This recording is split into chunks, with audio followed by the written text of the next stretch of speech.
Hello guys, the depth queen स्वागत करती है अपने डीप वाले डेप्थ वर्ल्ड में। और आज मैं बात करूंगी इंद्रवर्धन पुरोहित जी के बारे में। अब आप कहेंगे ये कौन है? ये कोई पंडित हैं या ये कोई नेता है या फिर ये कोई बहुत बड़े अभिनेता हैं? अभिनेता तो ये थे, लेकिन लोग इनको इनके चेहरे से नहीं बल्कि इनके पहने हुए कॉस्ट्यूम की वजह से इनको आज भी याद रखते हैं।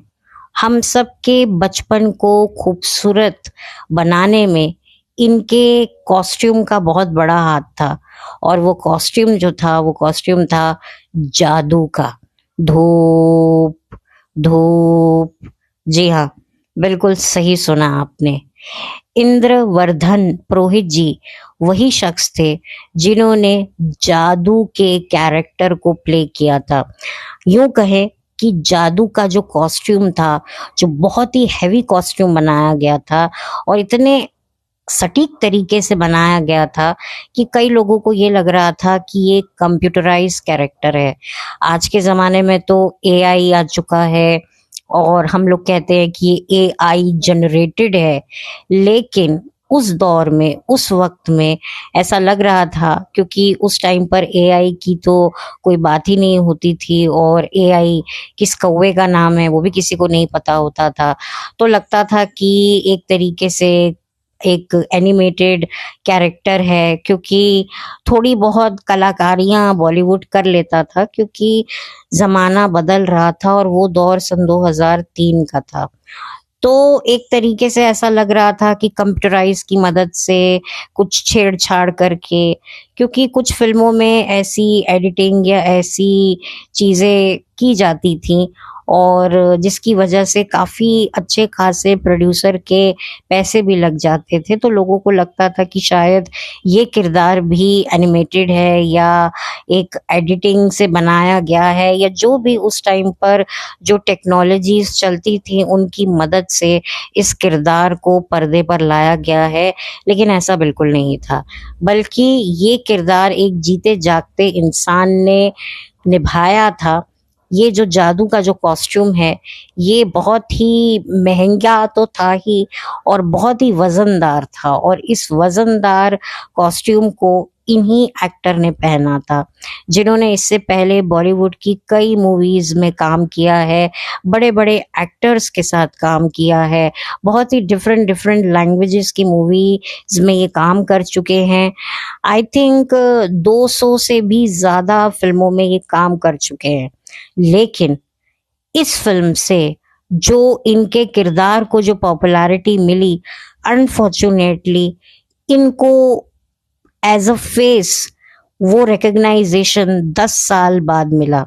आप कह सकते हैं 10 साल से भी ज्यादा, क्योंकि जब ये इस दुनिया से गए तब लोगों को पता चला कि जादू के पीछे का जो चेहरा था वो था किसका। क्योंकि हम लोगों को तो ये बात पता ही नहीं थी कि ये जो जादू है एक्चुअल में इसके पीछे एक इंसान है जिसने इतनी कड़ी धूप में इस कॉस्ट्यूम को न जाने कितने कितने घंटों पहनकर जो है शूटिंग करी है। लोग तो ऋतिक रोशन, प्रीति जिंटा, रेखा और अन्य किरदारों को देखकर जो है वो उनको अप्रिशिएट कर रहे थे। खास तौर पे ऋतिक को बहुत ज्यादा लोगों ने अप्रिशिएट किया कोई मिल गया में, क्योंकि एक तरीके से कोई मिल गया ऋतिक के लिए एक कम बैक थी। क्योंकि कोई मिल गया से पहले ऋतिक की जितनी फिल्में आ रही थी, चाहे वो यादें हो, मुझसे दोस्ती करोगी हो, या मतलब मैं प्रेम की दीवानी हो, बहुत ही सारी फिल्में जो उस दौरान कहो ना प्यार है के बाद रिलीज हुई, चाहे आप फिजा कह लो या मिशन कश्मीर भी कह लो, ये मूवी ठीक ठाक थी, पर ये कोई ब्लॉकबस्टर मूवीज नहीं थी उस टाइम की। उनको क्रिटिकल एक्लेम तो मिला था, लेकिन ऋतिक रोशन से जिस तरह की उम्मीदें बॉलीवुड को थी वो उम्मीदों पर ऋतिक खरे नहीं उतर पा रहे थे। लेकिन इस फिल्म के बाद ऋतिक के लिए जो है पब्लिक के दिल में और भी ज्यादा रिस्पेक्ट बढ़ गया, क्योंकि इस फिल्म में ऋतिक रोशन ने एक मेंटली चैलेंज्ड लड़के का किरदार निभाया, जिसका शरीर तो बड़ा है लेकिन उसका दिमाग, उसका मन एक बच्चे जैसा है। तो काफी कठिन किरदार था जिसको ऋतिक ने बहुत ही बखूबी निभाया, और उस किरदार को जो है आज भी लोग याद करते हैं, और उस किरदार को आज भी कहीं ना कहीं जो है ऋतिक इमोशनल होकर लिखते भी हैं। जब फिल्म की रिलीज डेट आती है 8 अगस्त, तब ऋतिक अक्सर इस फिल्म के लिए पोस्ट करते हैं, जादू के लिए पोस्ट करते हैं। वो बताते हैं कि रोहित और जादू की फ्रेंडशिप कैसे थी। वो एक तरीके से अपने आप को रोहित बता करके, मान करके जादू को डेडिकेटेड जो है पोस्ट लगाते हैं, उसमें कैप्शंस लिखते हैं। एक तरीके से उस किरदार को अभी भी वो जीते हैं। लेकिन जो जादू का किरदार जिसने निभाया, जिसकी वजह से ये किरदार पॉसिबल हो पाया, उसके बारे में कभी भी बात नहीं हुई। जब फिल्म रिलीज हुई या अपने प्रमोशन पे थी, जिस तरीके की उसकी प्रमोशंस हो रही थी, तब भी इस किरदार के बारे में ज्यादा बात नहीं हुई। और जब फिल्म रिलीज हुई, इतनी बड़ी ब्लॉकबस्टर हिट रही, उसके बाद भी इस किरदार को एक प्लेटफॉर्म नहीं मिला अपने बारे में बात करने का, बताने का, क्या उनके एक्सपीरियंस रहे शूटिंग के दौरान। इनफैक्ट एक जर्नलिस्ट ने तो ये बताया भी, आई थिंक उज्जवल त्रिवेदी थे, जिनका एक यूट्यूब चैनल भी है। मैंने बहुत समय पहले, बहुत सालों पहले उन्हीं के मुंह से सुना था कि मैं इनसे इंटरव्यू लेने वाला था, लेकिन फिर इनका फोन आया कि मुझे मना कर दिया गया है, मुझ पर नाराजगी जताई जा रही है कि मैंने क्यों सामने आकर इंटरव्यू दे रहा हूँ। यानी कि जो कोई मिल गया के जो प्रोड्यूसर थे, डायरेक्टर थे, उन्होंने इस किरदार को निभाने वाले असली शख्स को, असली हीरो को सामने कभी आने ही नहीं दिया। यानी कि एक काल्पनिक किरदार जो जादू का है, उसको काल्पनिक ही रहने दिया। उसको ये बताने की, पब्लिक को ये दिखाने की उन्होंने जरा सी भी जहमत नहीं समझी कि ये कोई काल्पनिक किरदार नहीं है, बल्कि इस किरदार को एक जीवंत इंसान ने ही निभाया है। वो सिर्फ जो जादू था वो एक कॉस्ट्यूम था, उस कॉस्ट्यूम को पहनने वाला एक जीवंत इंसान था, और वो इंसान कोई और नहीं बल्कि इंद्रवर्धन पुरोहित जी थे। तो एक तरीके से आप देखिए, इंद्रवर्धन जो थे वो शुरू से ही शॉर्ट हाइट के थे। तो अब आप खुद ही ये सोच सकते हैं कि कोई लड़का जो ऑलरेडी शॉर्ट हाइट का है, अब आप शॉर्ट हाइट के जो आर्टिस्ट होते हैं उनको किस तरह के रोल मिलते हैं। उनको कोई हीरो के रोल तो मिलते नहीं है, वो एक कॉमेडी की तरह ही, उनको एज अ कॉमेडी वेपन की तरह ही इस्तेमाल किया जाता है। अब जैसे कि आप लिलीपुट जी को देख लीजिए, मैंने लिलीपुट जी के बारे में भी अपने चैनल पर बात की थी, जो कद में भले ही छोटे हैं लेकिन उनका टैलेंट उनके कद से भी ज्यादा बड़ा है। तो क्या होता है बॉलीवुड में, अगर आपको हीरो बनना है तो आपकी शक्ल, सूरत, फिजिक, सब कुछ 10 on 10 होना चाहिए। अब एक लड़के की कद ही इतना छोटा है तो वो बेचारा हीरो तो बन नहीं सकता, लेकिन फिर भी उनको एक्टिंग का शौक था और बचपन से ही वो इस प्रोफेशन में आना चाहते थे। और आप देख सकते हैं कि जो एक शॉर्ट हाइट के जो आर्टिस्ट होते हैं उनको किस तरह के रोल मिलते हैं, उन पर खिल्ली भी उड़ाई जाती है, उन पर जो है मतलब एक तरीके से तंज भी कसे जाते हैं, उनको एक फुटबॉल की तरह इस्तेमाल किया जाता है।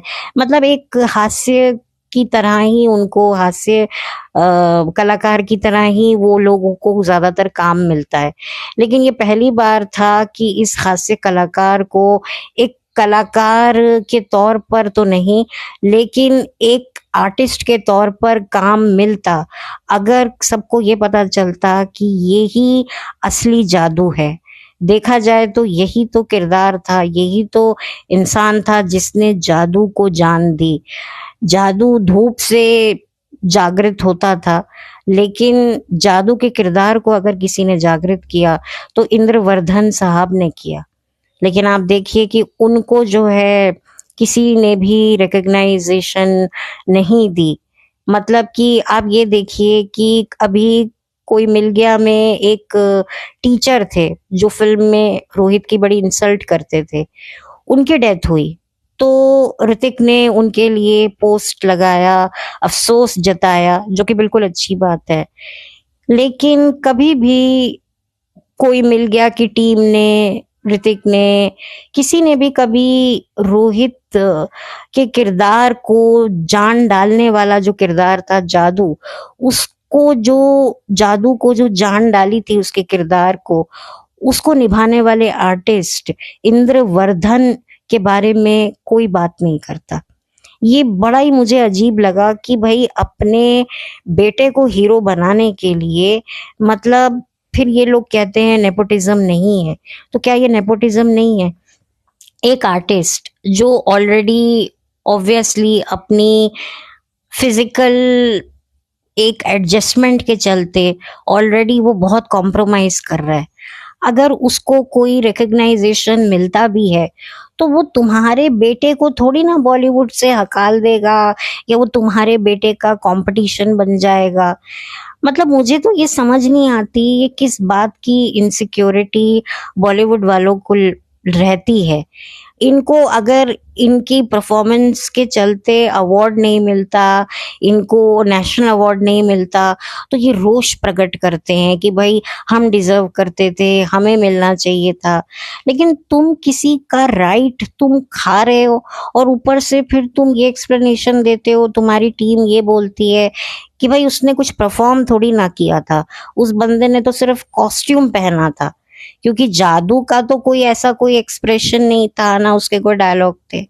लेकिन फिर भी यार एक कर्टसी होती है, एक एक ह्यूमैनिटी होती है। वो इंसान कितना कमा लेगा, कितना अरबों खरबों में आर्टिस्टों को, जो ये साइड आर्टिस्ट होते हैं उनको कितना मिल जाता है। एटलीस्ट एक रिकग्नाइजेशन तो दो। चलो उस टाइम नहीं दिया, अभी तो दो, अभी तो बात करो, अभी भी बात नहीं करेंगे। तो बहुत ज़्यादा मुझे ये चीज़ का बड़ा अफसोस होता है। हम लोग जस्टिस की बात करते हैं कि भाई जस्टिस मिलना चाहिए, ये मर गया, ये हो गया, इसके साथ गलत हुआ। लेकिन कुछ ऐसे भी आर्टिस्ट हैं जिन्होंने इतनी बड़ी बड़ी फिल्मों में एक यादगार किरदार में जान डाली है, उन वो इस दुनिया से चले भी गए हैं तब भी उनके बारे में कोई बात नहीं करता, उनको थैंक यू नहीं कहता। अगर मान लो कि इंद्रवर्धन साहब ये किरदार नहीं निभाते क्योंकि उनकी हाइट वगैरह इस किरदार से बिल्कुल मैच हो रही थी, इसी वजह से उनको लिया गया, तो फिर क्या होता? ये किरदार अगर नहीं बनता तो फिर क्या होता? ये रोहित और जादू की जो फ्रेंडशिप थी ये कैसे इतनी यादगार बनती? और खुद फिल्म में एक बात सिखाई गई कि भाई फ्रेंडशिप से आगे कुछ नहीं है। जादू ने रोहित को ठीक कर दिया, उसको एक नॉर्मल लड़का बना दिया, और अब जो है जादू की जान जो है वो खतरे में है। तो रोहित ये सोचे बिना कि अगर ये चला जाएगा तो मैं वापस से वही बच्चा बन जाऊंगा, तो ये सोचे बगैर वो अपने दोस्त की जान को ज्यादा प्रेफरेंस देता है कि मेरे दोस्त को मेरी वजह से प्रॉब्लम ना हो। उसने मुझे जो नया जीवन दान दिया है, मैं उसकी कुर्बानी अपने दोस्त के जीवन से नहीं ले सकता। मैं जिंदगी भर वापस से वही छोटा रोहित बन के रहूंगा, लेकिन अपने दोस्त को अपनी वजह से कष्ट भोगने नहीं दूंगा। तो कितना अच्छा मैसेज आप पर्दे पर दिखाते थे, दिखाया है आपने अपनी फिल्म में। लेकिन असल जिंदगी में एक आर्टिस्ट जो कि ऑलरेडी, मुझे कहना तो नहीं चाहिए लेकिन कहते हैं ना, इसको किस्मत की मार है, इसको इसको क्या श्राप लगेगा, इसको क्या बद्दुआ लगेगी, ये तो खुद ही इसकी किस्मत को ही श्राप लगा हुआ है। तो एक ऐसे इंसान को अगर थोड़ा सा प्रोत्साहित हो जाता, वो अगर उसको आप थोड़ा मोटिवेट करते, थोड़ी लाइमलाइट देते, ठीक है, आपको फिल्म को हिट कराने के लिए कुछ टाइम तक आप उस किरदार को छुपा के रखते, चलो मैं वो भी समझती हूँ कि आपको अपने बेटे को फ्रंट फुट पे लाना था, उसका करियर बनाना था, ठीक है, एज अ फादर मैं आपके इमोशन समझती हूँ। 1 साल नहीं बोला, 2 साल नहीं बोले, 3 साल हो गए, बट एटलीस्ट एक टाइम पीरियड तो आप सेट कर सकते थे ना कि इसके बाद जो है हम लोग बता देंगे। आप देखिए ना, 2003 में ये फिल्म रिलीज हुई और 2014 में इंद्रवर्धन साहब इस दुनिया को छोड़कर चले गए, 11 साल बाद। आप सोचिए, इस दुनिया से जाने से पहले 10 साल पहले उन्होंने एक इतना ऐतिहासिक किरदार निभाया। मैं तो कहूंगी कि कोई मिल गया में दो हीरो थे, एक तो ऑब्वियसली रोहित और दूसरा जादू। तो जादू को क्यों दूर रखा, मतलब उसकी पहचान से क्यों दूर रखा? इंद्रवर्धन साहब को मिलना चाहिए था। लेकिन वही वाली बात है कि एक छोटा आर्टिस्ट है, हमने उसको चलो पैसे दे दिए, पैसे तो दे दिए ना उसको, उससे ज्यादा ही उसकी उससे दिए, तो अब ठीक है ना, पैसे के लिए तो एक आर्टिस्ट काम करता है। देखिए पैसे के लिए आर्टिस्ट काम करता है, लेकिन शोहरत अगर बड़े एक्टर को चाहिए होती है तो एक छोटे आर्टिस्ट साइड एक्टर को भी चाहिए होती है। शोहरत का ठेका सिर्फ जो फ्रंट फुट पर जो एक्टर्स आते हैं उनको नहीं, बल्कि जो साइड कैरेक्टर्स होते हैं, कैरेक्टर आर्टिस्ट होते हैं, इवन जो टेक्नीशियंस भी होते हैं, वो भी एप्रिसिएशन डिजर्व करते हैं। लेकिन ये बात नहीं समझ में आती है। देखिए, यहाँ पर मैं कोई किसी के लिए हेट नहीं लगा रही हूँ कि भाई ये प्रोड्यूसर डायरेक्टर ऐसे हैं वैसे हैं। मैं एक रियलिटी की बात कर रही हूँ कि भाई जब आप फिल्म में इतना अच्छा मैसेज दे रहे हो, तो आप जो आपके टीम मेंबर्स हैं, जिनकी वजह से आपका एक ड्रीम प्रोजेक्ट बन पाया, जो इतना सफल हो पाया, तो वो सफल हुआ जिसकी वजह से आपके बेटे का डूबता हुआ करियर चला, तो आपको खुशी खुशी जो है इस कैरेक्टर की भी मुंह दिखाई कर देनी चाहिए थी कि भाई अब हम जादू के पीछे जो किरदार है उसको आपके सामने हम प्रस्तुत करने जा रहे हैं, उसकी मुंह दिखाई करने जा रहे हैं। तो एक आर्टिस्ट को भी अच्छा लगता कि यार देखो, मुझे भी रिकग्नाइजेशन मिल रहा है, लोग उनका भी ऑटोग्राफ लेते, अरे ये असली जादू है। लेकिन उस मतलब एक नॉन लिविंग कैरेक्टर को जिंदा रखने के लिए एक असली किरदार को खामोश करा दिया गया। तो ये चीज मुझे मुझे क्या, बहुत से लोगों को बुरी लगी होगी, क्योंकि ऑब्वियसली अब तो करीब करीब सबको ये बात पता चल गई है कि जादू के पीछे जो चेहरा था वो असल में चेहरा किसका था। और मैं आपको ये भी बता दूं कि इंद्रवर्धन साहब ने तारक मेहता का उल्टा चश्मा में भी काम किया है, वो दया बहन के रिश्तेदार भी बने थे। हालांकि मैंने नहीं देखा, लेकिन जब मैं उनके बारे में रिसर्च कर रही थी तब मुझे पता चला। और मैं ये बता दूं कि इंद्रवर्धन साहब मैरिड थे, उनकी पत्नी भी उन्हीं के जैसी, मतलब छोटे कद की थी। आई एम सॉरी, मैं कोई बॉडी शेमिंग नहीं कर रही हूँ, मैं बता रही हूँ। हालांकि जो शॉर्ट हाइट के लोग होते हैं उनको एक वर्ड बोला जाता है जो बी से शुरू होता है, पर मैं वो बोलना नहीं चाहती हूँ, क्योंकि मैं खुद अपनी पर्सनल लाइफ में ये चीज में बिलीव रखती हूँ कि इंसान अपने कद से नहीं, अपनी उम्र से नहीं, बल्कि अपने कर्मों से, अपनी कथनी से बड़ा होता है। तो मैं तो वो शब्द नहीं बोलना चाहती, लेकिन इसीलिए मैंने शॉर्ट हाइट बोला। तो उनकी पत्नी भी इसी प्रोफेशन में थी, वो भी आर्टिस्ट थी। और मैं आपको ये बता दूं कि दोनों के बच्चे नहीं थे, और इंद्रवर्धन जी नहीं चाहते थे कि जो उनके बच्चे हों वो भी उन्हीं की जैसी परिस्थितियों से गुजरे, क्योंकि उनकी पत्नी की हाइट छोटी, उनकी हाइट छोटी, तो उनको ऐसा लगता था कि कल को हमारे बच्चे भी ऐसे पैदा हुए तो फिर क्या होगा।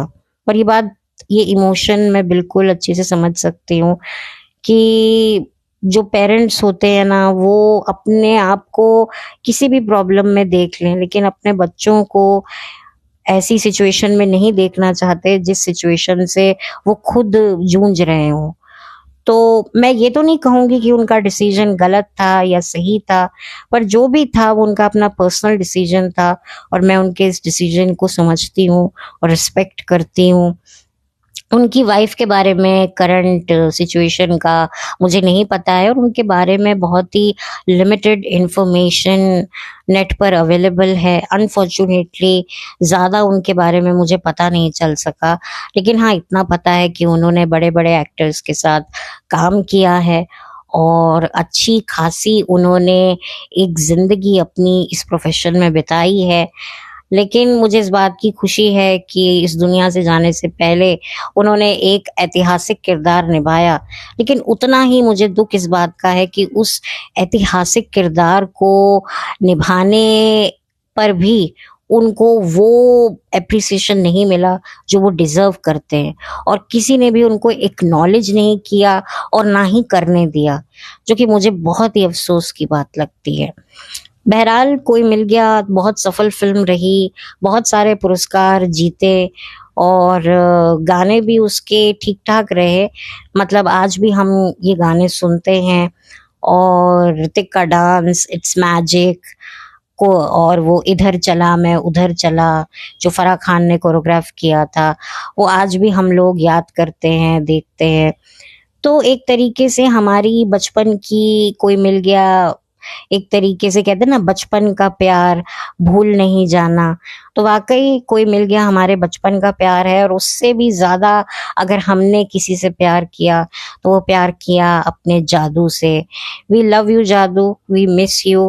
क्योंकि कहीं न कहीं किसी न किसी ने कभी न कभी तो ये सोचा होगा कि काश हमारी ज़िंदगी में भी कोई जादू आ जाए, जो हमें वो बना दे जो हम बनना चाहते हैं।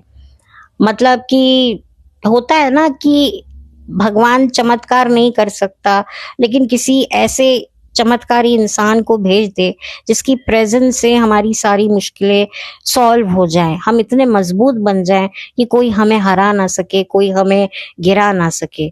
वही किया था इस किरदार ने, जादू ने, रोहित के साथ। वैसे ये फ़िल्म में मुझे कुछ चीज़ें जो अच्छी लगी, वो भी मैंने आपके साथ शेयर करी, और कुछ चीज़ें जो मुझे सही नहीं लगी, वो भी मैं आपसे शेयर करना चाहूँगी। सबसे पहले तो मुझे थोड़ा बुरा लगा रेखा के कैरेक्टर के लिए, क्योंकि रेखा के कैरेक्टर को इतना ज़्यादा फ़िल्म में शेप अप नहीं किया गया। क्योंकि एक बार जब रोहित बड़ा हुआ और फिर उसकी ज़िंदगी में निशा आई, तो वो निशा के पीछे पागलों की तरह घूमने लगा। और देखिए ना, एक मदर अपने मेंटली रिटार्डेड चाइल्ड को पाल रही है, इतना कुछ सफ़र कर रही है, लेकिन उसकी उस सफ़रिंग को, उसके उस सैक्रिफाइस को बेटा एप्रिशिएट नहीं कर रहा है। बेटा जो है निशा के पीछे-पीछे घूम रहा है, जो कि मुझे बिल्कुल भी अच्छा नहीं लगा। और जो निशा थी, कहीं न कहीं उसने एक रियलिटी चेक दिया कि हर औरत कैसा हस्बैंड चाहती है अपनी लाइफ में। हर ह हर औरत को ऐसा ही मर्द अपनी ज़िंदगी में चाहिए जो फिज़िकली स्ट्रॉन्ग हो, पावरफुल हो, और बिल्कुल भी झुलझुल, झलझल करने वाला ना हो। तो एक तरीके से ये दिखाया उसने कि कोई भी लड़की ऐसे लड़के से शादी नहीं करती जो फिज़िकली इम्परफेक्ट हो। इन शॉर्ट उसे एक हीरो चाहिए होता है। तो ये चीज़ भी दिखाई गई, बट ठीक है, वो एक हीरोइन है, तो उसको एंड में अच्छा दिखाना है, तो वो जो है वो वापस से कहती है कि नहीं, तुम अब भले ही जादू चला गया, तुम वैसे हो गए हो, लेकिन मैं तुमसे अभी भी प्यार करती हूँ, मेरा प्यार है। लेकिन वो कोई पॉसिबल नहीं था, बट ठीक है, वो फ़िल्म थी। बट प्रैक्टिकली और इमोशनली चीज़ें डिफरेंट लेवल की होती है। देखिए, मैं ये नहीं कहती कि इमोशनली पहले चीज़ें अच्छी नहीं हुआ करती थी, लेकिन जिस तरह के अब हालात हैं, लोग थोड़ा ज़्यादा, ज़रूरत से ज़्यादा प्यार में प्रैक्टिकल हो रहे हैं, तो इसी वजह से भी अब इमोशंस ख़त्म होते जा रहे हैं और प्रैक्टिकैलिटी हावी होती जा रही है। हाँ, पहले जो इमोशंस थे वो हावी रहते थे और प्रैक्टिकैलिटी पीछे रहती थी। इस वजह से लड़के लड़कियां दोनों क्रिटिकल सिचुएशन में भी एक दूसरे के साथ निभा लेते थे, लेकिन अब के जो कपल्स हैं वो अच्छी सिचुएशन में भी एक दूसरे के साथ निभा नहीं पाते, तो क्रिटिकल तो आप दूर की बात है, भूल जाओ। तो ये कुछ दो चीजें थी जो मैं हाईलाइट करना चाहती थी।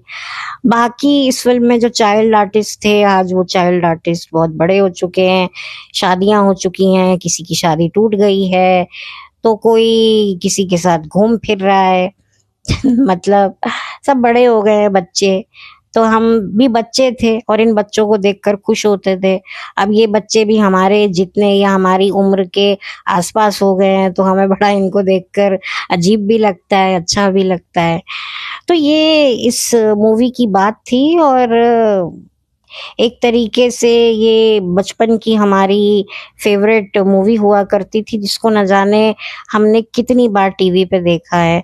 और अब जो हमारे बच्चे हैं, जो अब हमारे बच्चे हो गए हैं, वो भी देख रहे हैं, तो एक अलग सा इमोशन लगता है। जो चीज़ हम देखकर बड़े हुए हैं, अब वो हमारे घर के बच्चे भी देख रहे हैं। तो वो एक इमोशन थोड़ा-सा लगता है कि अरे, मतलब पहले हम अकेले बैठ के देखते थे, मम्मी-पापा के साथ बैठकर, कोई मिल गया, जादू देखते थे, अब इन बच्चों के साथ बैठ के देख रहे हैं, अब हम बड़े हो गए हैं, तो एक वो फीलिंग आती है। बाकी देखिए, मुझे और किसी से कोई रंजिश नहीं है, बस मुझे इंद्रवर्धन जी के लिए बुरा लगता है कि उनको एक रिकॉग्नाइजेशन मिलना चाहिए था, उनको वो पहचान देनी चाहिए थी, और अभी भी कोई समय नहीं बिगड़ा है, जब जागो तभी सवेरा।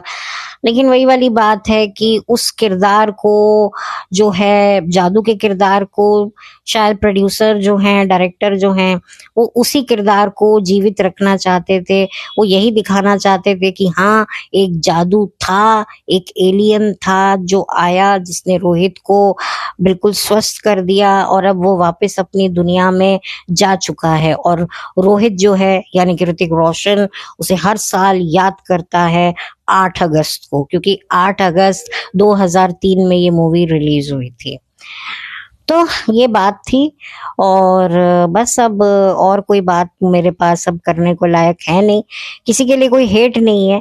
लेकिन मैं एक बॉलीवुड का एक चेहरा भी आप लोगों के सामने लाना चाहती थी, कि जो बेचारे, जो ऑलरेडी एक सिचुएशन से, देखिए क्या होता है ना, जो स्पेशल नीड्स में जो लोग होते हैं, वो ऐसे लोग होते हैं, एक होते हैं कि हम दुनिया से एडजस्ट करते हैं, लेकिन जो इस तरह के लोग होते हैं ना, वो दुनिया से तो एडजस्ट करते ही करते हैं, खुद की इच्छाएं, हसरतें, तमन्नाओं से भी वो एडजस्ट कर रहे होते हैं, क्योंकि उनके पास ऑप्शन कम होते हैं, क्योंकि उनकी फिजिकलिटी उनको अलाउ नहीं करती है लिमिटलेस बनने के लिए।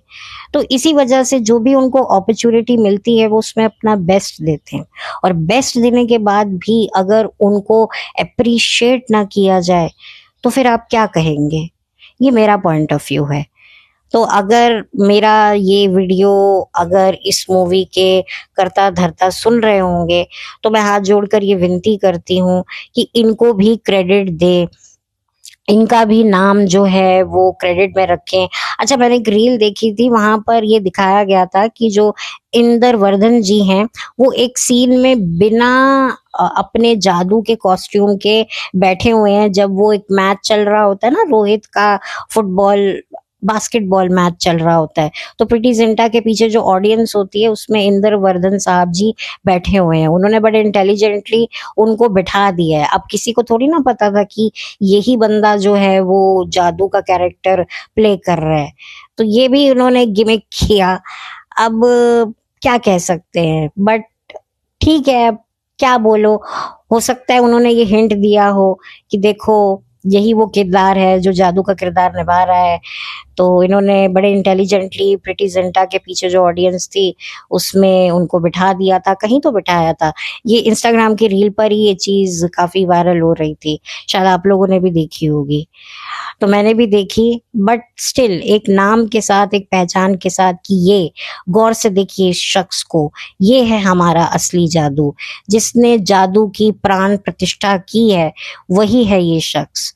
तो ये डिजर्व करता है, क्योंकि बहुत ही भारी कॉस्ट्यूम ये पहनकर न जाने कितने घंटों ये शूटिंग करता था। तो ये बात है, तो इनके लिए भी स्टैंडिंग ओवेशन होना चाहिए था, और मैं इनको ग्रैंड सैल्यूट जरूर देना चाहूंगी कि ये जहां भी हों, खुश हों, इनकी आत्मा को शांति मिले। अनफॉर्चुनेटली अब ये हमारे बीच में नहीं रहे हैं, लेकिन मैं चाहती थी, मैं इनके बारे में बात करना चाहती थी, तो मैंने सोचा कि जब कोई मिल गया, मूवी मेरे ध्यान में आई, तब मुझे ध्यान में आए इंद्रवर्धन साहब जी। तो मुझे लगा कि इंद्रवर्धन पुरोहित जी को क्यों ना मैं अपने चैनल पर उनके लिए डेडिकेटेड पॉडकास्ट बनाऊं। सॉरी, ये मेरे वर्ड्स थोड़े से आज ऊपर नीचे हो रहे हैं, प्लीज सॉरी। तो इसी वजह से मैंने सोचा कि कोई मिल गया मूवी का रिव्यू ना करके मैं इंद्रवर्धन जी के बारे में बात करना ज्यादा बेहतर समझूंगी, क्योंकि अगर ये नहीं होते तो जादू नहीं होता, मैं तो ये मानती हूँ। बाकी आपका क्या कहना है कमेंट सेक्शन में जरूर बताइएगा। चैनल पर नए हैं तो प्लीज सब्सक्राइब कीजिए, बहुत सारा लाइक कीजिए, मुझे लाइक की बहुत ज़्यादा आवश्यकता है। और मेरा चैनल जो है, अगर आपको अच्छा लग रहा है तो प्लीज़ इसे सब्सक्राइब कीजिए। और अगर ये मेरा वीडियो किसी और के साथ शेयर करने लायक लगता है तो ज़रूर कीजिए, मुझे कोई एतराज़ नहीं है। तो चलती हूँ, लौट कर मिलती हूँ। थोड़ी सी बोलने में कमी पेशी हो गई हो, शब्द ऊपर नीचे आगे पीछे हो गए हों, तो मैं उसके लिए क्षमा याचना चाहती हूँ। क्योंकि कभी कभी क्या होता है कि थोड़े से मेरे स्लिप ऑफ टंग हो जाता है, तो मैं थोड़ा सा, आपको अगर इरिटेशन होती हो तो मैं माफ़ी चाहती हूँ, क्योंकि मैं कोई स्क्रिप्ट पढ़ के बोलती नहीं हूँ। जो भी मेरे दिल में दिमाग में होता है वही मेरे ज़बान पे होता है, जो भी मैं महसूस कर रही होती हूँ मैं आपके साथ शेयर कर रही होती हूँ। तो तहे दिल से माफ़ी अगर किसी को भी कोई बात मेरी अच्छी ना लगी हो। और यहाँ पर मैं किसी को भी गलत नहीं बता रही हूँ, मैं यहाँ पर एक सिचुएशन बता रही हूँ, एंटरटेनमेंट इंडस्ट्री की एक रियलिटी बता रही हूँ। क्योंकि वही वाली बात है ना, बहुत सारे ऐसे किरदार होते हैं जिनसे चाहे अनचाहे तरीके से जिनके साथ जो है उनको उनके हक का रिकग्नाइजेशन नहीं मिलता। पैसा शायद मिल जाता है लेकिन उनको वो पहचान नहीं मिलती, उनको वो एप्रिसिएशन नहीं मिलती। मैं यहाँ ये नहीं कह रही कि इनको पैसे नहीं मिले होंगे जो इन्होंने किरदार निभाया होगा, लेकिन एक सच्चा आर्टिस्ट पैसे के साथ साथ शोहरत भी चाहता है। तो दौलत शोहरत अगर उसे मिले तो ही उस किरदार को और भी एक कॉन्फिडेंस आता है, मोटिवेशन आती है कि वो अच्छा करे। जैसे कि हम पॉडकास्टर हैं, हमको जब अच्छे अच्छे कमेंट्स आते हैं तो हमको भी एक मोटिवेशन मिलती है कि नहीं यार, हमारी बात पर लोगों को जो है वो सही लग रही है। भले ही वो हमारे ओपिनियन से उनके ओपिनियन मैच ना करें, लेकिन फिर भी उन्होंने अपना समय निकाल कर हमें कमेंट किया और इतना वक्त दिया हमारे चैनल पर, तो एक अच्छा लगता है। तो ये मैं उस चीज़ को बहुत मानती हूँ और अप्रिशिएट करती हूँ। और मुझे जितने भी कमेंट्स आते हैं सच में मुझे बहुत मोटिवेट करते हैं। And thank you so much, जो भी आप मुझे लिखते हो वो मेरे लिए बहुत मायने रखता है। तो मैं खुद एक आर्टिस्ट हूँ, एक खुद आर्टिस्ट, मतलब ऑब्वियसली ना, मैं भी इस पॉडकास्ट में अपने तरीके से अपने दिल की बात आप लोगों तक पहुंचाती हूँ। जो भी इंसान किसी भी जरिए से कुछ भी अपने मन की बात पहुंचाए तो वो मेरे लिए एक आर्टिस्ट ही है।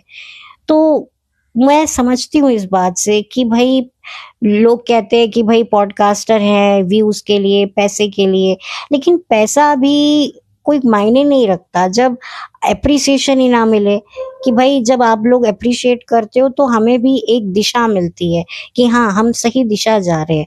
तो आपके जो कमेंट्स होते हैं ना, वो एक लाइट का काम करते हैं, जो हमें दिखाते हैं कि वाकई हम जिस जगह पर हम जा रहे हैं वो सही जगह है। क्योंकि हम अंधेरे में जा रहे हैं और जाते जाते टकरा जाएंगे, अगर लाइट जली होगी तो हम टकराएंगे नहीं। तो आपके जो कमेंट्स होते हैं ना, वो एक रोशनी का काम करते हैं, वो एक हिम्मत का काम करते हैं कि हम अकेले नहीं हैं इस काम में, आप लोग भी हमारे साथ हो। आप लोग जितने प्यार से जो भी अपने मन की बात लिखते हो, कभी कभी आपके भी ओपिनियन मैच नहीं होते होंगे, बिल्कुल बात सच है, हर किसी के व्यू पॉइंट मैच नहीं होते, लेकिन फिर भी आप सुनते हो और उसके बाद सुनकर हमारी बात पर आप अपना रिएक्शन जो है वो कमेंट सेक्शन में देते हो, वो बहुत मायने रखता है। और उससे पता चलता है कि हाँ, जो हम काम कर रहे हैं वो कितना पब्लिक को, ऑडियंस को पसंद आ रहा है, कितना नहीं आ रहा है, कितने लोग हमारे व्यू पॉइंट से सहमत है, कितने नहीं है। जो नहीं भी सहमत है कोई बात नहीं भाई, होता है, सबका नजरिया होता है। मैं खुद इस चीज में बिलीव रखती हूँ कि किसी का भी पॉइंट ऑफ व्यू सबके साथ मैच करे ऐसा ज़रूरी नहीं है। मैं जो बोलती हूँ वो बिल्कुल सही हो, वो हर किसी को नहीं लग सकता, बट फिर भी आप लिखते हो, आप बताते हो कि भाई मुझे तो ये लगता है, तो भी मेरे लिए बहुत मुझे सही लगता है, अच्छा लगता है। मैं बहुत ज़्यादा ब्लेस्ड फील करती हूँ कि मेरे चैनल को लोग सुनते हैं, क्योंकि मुझे लगता है कि शायद मैं इतनी हाई प्रोफाइल, मुझे तरीके से बात नहीं करनी आती, मुझे लगता है कि अभी मुझ में बहुत कमियां हैं। लेकिन जब आप कमेंट्स लिखते हो, मोटिवेट करते हो, तब मुझे हिम्मत आती है कि नहीं, मैं भी बहुत कुछ कर सकती हूँ। अगर आप लोग मेरा साथ देंगे तो मैं भी बहुत तो नहीं, पर कुछ तो कर जाऊंगी। तो बस इसी वजह से मैंने इंद्रवर्धन जी के लिए बात करी है, और यहाँ किसी को हेट या नीचा दिखाना नहीं है, सिर्फ एक आर्टिस्ट की जो एक मानसिक स्थिति होती है। हर इंसान जिंदगी में आगे बढ़ना चाहता है, अपने आप को साबित करना चाहता है, तो उसका हक उसे मिलना चाहिए। अगर वो इतनी शिद्दत से, मेहनत से अपना काम कर रहा है और उसको रिकग्नाइजेशन भी ना मिले, उसको बिल्कुल साइडलाइन कर दिया जाए, तो कितनी उसको तकलीफ होगी। क्या उनके मन में नहीं आएगा कि काश मेरी भी अगर हाइट बड़ी होती तो हो सकता है मुझे भी कोई अच्छा कैरेक्टर मिलता जहां पर मैं अपने फेस के साथ, अपनी इंडिविजुअलिटी के साथ परफॉर्म कर रहा होता। ये देखो, ये कितने लोग लकी हैं, ये लंबे ऊंचे, और मतलब मैं यहाँ पर उन लोगों की बात कर रही हूँ जो ऐसी सिचुएशन से गुजर रहे होते हैं जहां पर उनको अपनी फिजिकल डिसेबिलिटी के चलते कॉम्प्रोमाइज करना पड़ता है। तो मैं उनकी मानसिक स्थिति की हालत को बहुत अच्छे से समझती हूँ, इसीलिए मैंने उन पर बात करी। मैंने राकेश रोशन या ऋतिक रोशन पर मैंने कोई वो उनके ऊपर कोई छीछा लेदर नहीं करी है उनकी। बस उनसे जो है एक रिक्वेस्ट करी है कि अगर वो मेरी बात सुन रहे हो तो प्लीज उनको रिकग्नाइजेशन दीजिए, बस। बाकी तो जो है सो है, और कुछ नहीं है। Thank you so much, have a blessed day.